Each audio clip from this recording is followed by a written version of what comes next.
In case you guys haven't heard, over the past few days there have been 3 significant shootings happening. Why haven't you heard about them?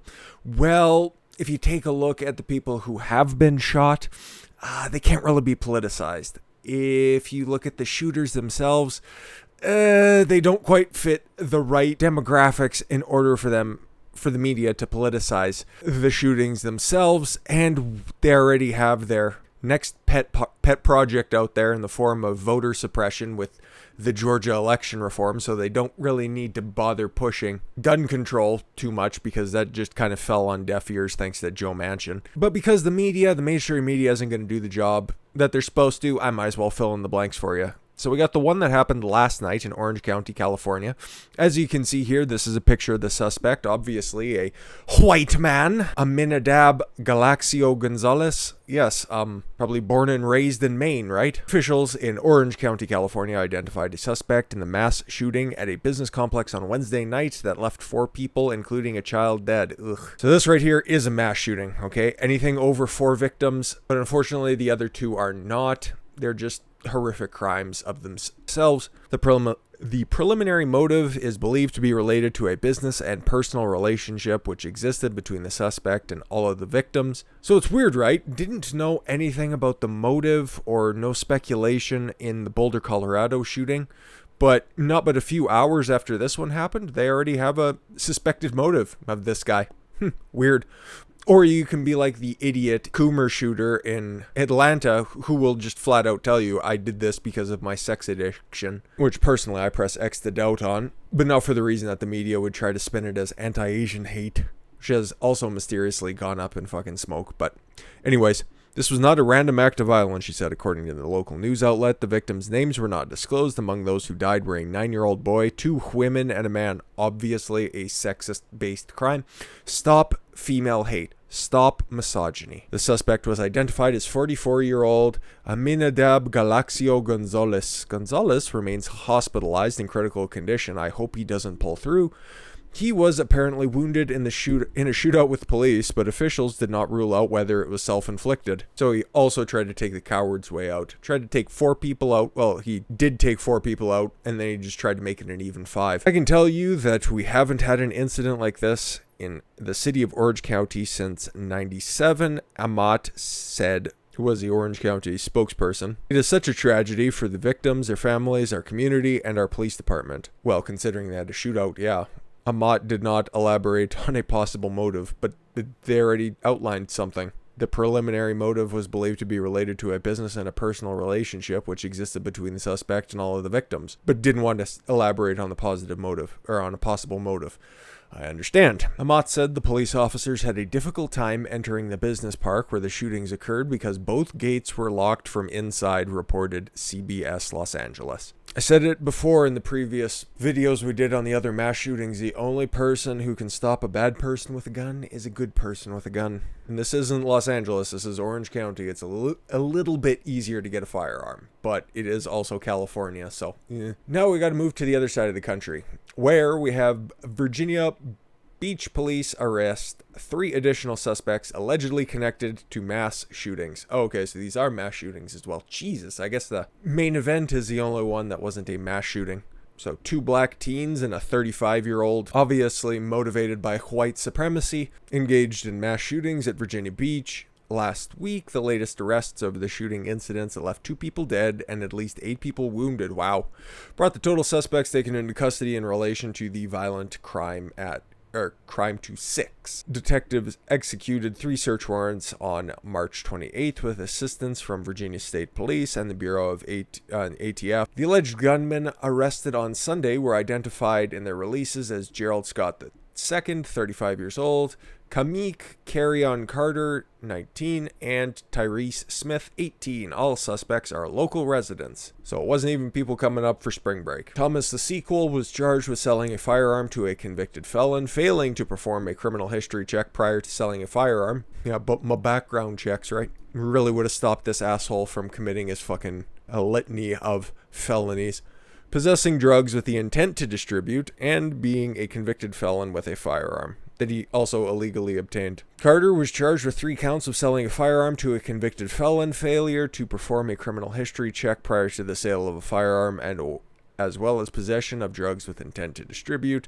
Smith was charged with 3 counts of selling a firearm to a convicted felon and a failure to run a criminal history check prior to selling a firearm. 2 victims that died in the spring of shooting incidences that happened on March 26 were identified as 25-year-old Donovan Lynch and 29-year-old Deshala Harris.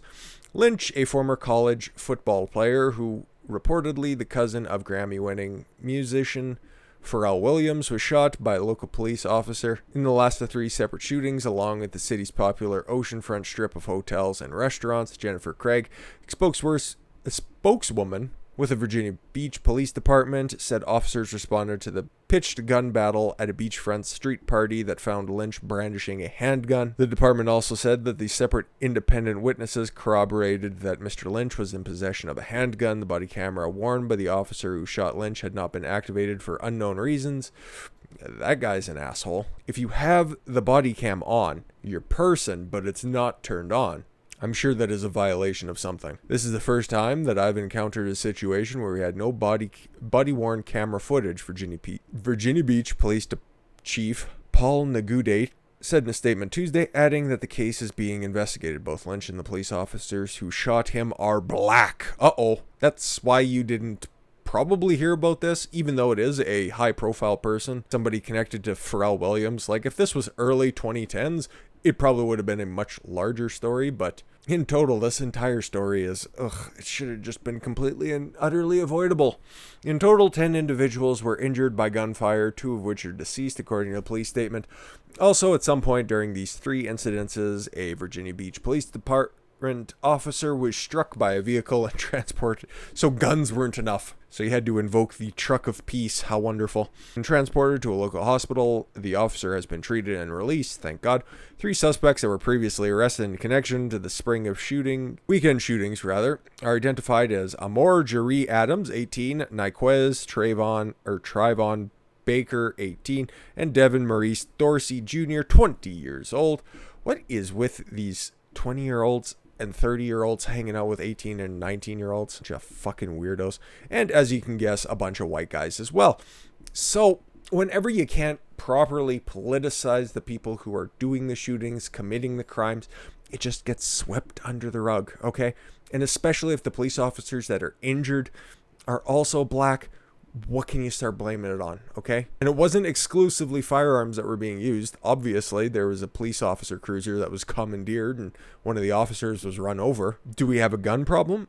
Or do we have an idiot problem? It's starting to look like it's much more the latter than it is the former. Especially when you get this story. This one here is shockingly tragic. Uber Eats driver ejected from car and killed during carjacking by 2 teenage girls in Washington, D.C. Yeah. The Washington, D.C. Uber Eats driver is dead after 2 teenagers attempted to carjack him, standing and fleeing for his life and ultimately flipping his car. Police say 2 girls aged 13 and 15 attempted to carjack the man near Nationals Park in Washington's southeast neighborhood, causing him to flee, flip his car, and eject from his seat onto the sidewalk on Tuesday. There is video of the incident, but because YouTube's kind of goofy, can't show it. And honestly, I don't really want to show it because it is, I don't know, just a little bit disturbing. In the video, black female in an orange hoodie. Oh, see, orange girl bad. Can be seen struggling with the driver before the car speeds off. After the crash, a black female in a gray shirt is pulled from the car by what appears to be military personnel, and the driver can be seen lying on the sidewalk several feet away from the flipped cars. Oh yeah, something else that just came to mind. This is in Washington, D.C. There are thousands of National Guardsmen there right now. Are they just exclusively there to make sure that Biden doesn't trip up the stairs, or are they supposed to be making the Capitol safe? What the fuck is going on? I saw the police cars first, then I saw the car, and I thought, this must be a movie scene or something. Pamela Johnson, a Washington resident and local telepath, said about the scene. The victim had been identified as a 66-year-old Muhammad Anwar, a father and a grandfather who is originally from Pakistan. Yeah, a guy trying to make his way. Thank God there was a GoFundMe that came out right after this one. Like, this happened over the weekend, and dude, it's just sad all the way around. It's just 2 kids who I hope have to pay for this for the rest of their lives, because this guy's dead, okay? Oh yes, kids will be kids, but they knew exactly what they were doing. Come on, when you're 13, you're 15 years old, you know the difference between fooling around and trying to carjack somebody. Were they responsible directly for his death? Probably not. You probably can't prove that necessarily. But can you prove that they attempted to carjack him? Absolutely. That is an adult act, and I hope that they get charged as adults as a result of this, because there's no defense for those actions whatsoever. So I wanted to bring up these 3 different situations because mainstream media is not doing their job on this one, okay? They can't properly politicize this, because how do you spin a handful of shootings by 6 young black men? How do you spin a mass shooting by a Latino man? A carjacking and a death by a 13 and a 15-year-old? Well, you can't. You really can't. And yeah, the girls didn't have a gun on them, but they did have a taser on them, like it says here. Jerry Dunleavy did some reporting and said that the teenage girls, who police say used a taser to steal the car in the face of murder charges. I'd imagine when that case finally goes to court, we'll be covering it as well. I'll be making sure to keep an eye on the other 2 as well, because all of these are just disgusting for different reasons. I know we got one more good story for the day, but I don't really want to dwell on the fact that a lot of the Western world is going back into a 3rd set of lockdowns, because, you know, if something hasn't worked twice before, 3rd time's the charm, right? So we'll try to figure out something nice for the middle segment today. And with that said, guys, thank you all very much for the gift of your time. I've been Don Consuelo. I want you to follow your gut and get after it. Take care, everyone.